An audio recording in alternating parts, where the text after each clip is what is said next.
So I'm not going to say what's up YouTube or subscribe to my channel or anything silly like that, because I don't care about any of that. I made this video just simply in case any of you have a Mercruiser, Alpha1, Gen 2 outdrive, and you need a little help about how to adjust the shift cable, or maybe you're getting a little ratcheting in forward gear or reverse gear, and after watching hours and hours and hours of YouTube videos and reading the service manual and reading other manuals for other models, I came up with a procedure that worked pretty well, and it seems like our boat is shifting correctly now. So let's get into it. So first of all, my stepson is spinning the prop here in neutral, and you can see that it spins freely in both directions. I'll spin it the other way a little bit. So since this is a standard rotation outdrive, I'm going to have him spin it counterclockwise, and I've got it in forward gear, and you'll see the problem. So spin it. It's just clicking, not quite going into gear. Sometimes it will, sometimes it won't. Kind of depends on the temperature and the amount of trim, but it's definitely not adjusted right. Now we're going to try reverse, which is working fine. So spin it clockwise and you should see it lock in place. No, clockwise. Oh yeah. It's locked in place. So we didn't have any problem with reverse. So now we're going to get into the adjustment up inside the engine compartment. So here's my shift assembly, and this may be upside down to your boat. This is a Bayliner 175, and it can be confusing because a lot of the procedures talk about the upper cable and the lower cable. But the bottom line is, this cable here is the gearbox shift cable. This does the shifting back to the gearbox, and you can follow the cable right through the bellows, so it's easy to see which is which. And then this other cable is the remote station shift cable. So basically that cable is shifting from your remote station, which moves this cable down to the gearbox. So we just went through this procedure. It took about 20 minutes to set it up, and the boat is shifting perfectly now, in forward, in neutral, in reverse. I couldn't be happier, and that includes with the engine running. So I don't want to take it apart because it's working so perfectly, but I'll just describe in detail what I did.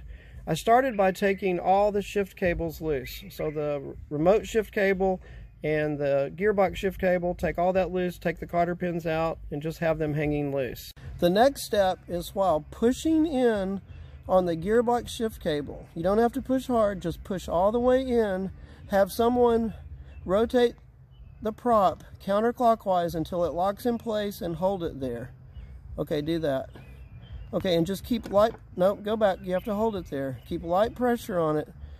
Keep a light pressure on it and hold it in that position.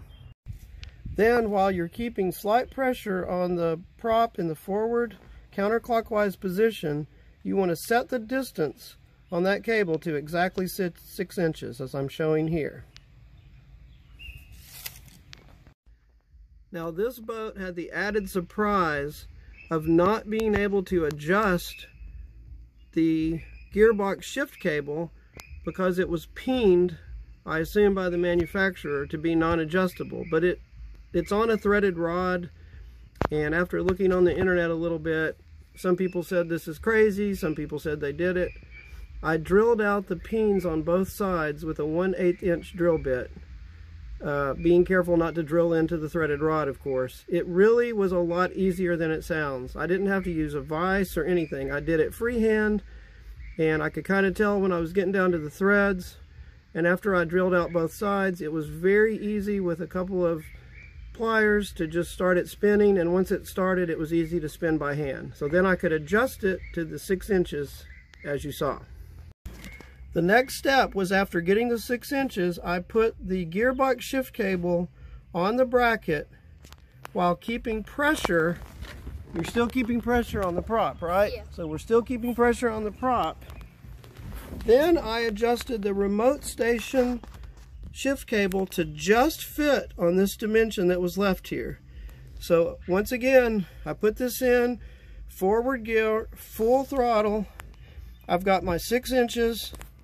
I'm holding the prop in the counterclockwise direction, and I took the remote cable and adjusted it to fit just on the 2 spokes, and then I backed off 4 turns. Some people recommended 2. I just started with 4 turns. So that's 4 turns farther. Then I put everything back together, put the cotter pins in, put the shift assist assembly back on, and this is what we found. So we got the engine running, got the water on, giving it time to warm up. We got the prop down in the trim range, below the trailer range. Got my trusty assistant at the helm. And now we're gonna go from neutral to forward gear. All right, perfect. Now let's go back to neutral. Now we're gonna go to reverse. Perfect, and back to neutral. And there you go. So that's it. We've got our Alpha1 Gen 2 outdrive adjusted and shifting perfectly. Let's go to the lake.